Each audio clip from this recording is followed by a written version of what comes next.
Hello, welcome to Simple Answers. In this video, I'll be showing you how to make a second playlist on SoundCloud. First, open SoundCloud.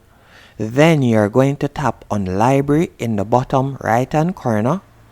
From here, you're going to select Playlists. Then you can see that I have a few playlists that I've created. You're going to tap on Create Playlist at the top of the screen.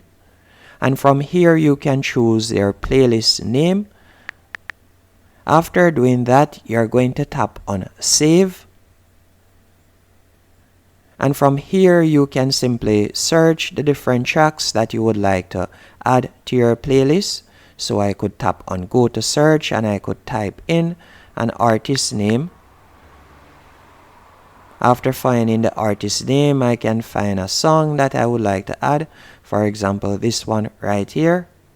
And I can tap on Add to Playlist.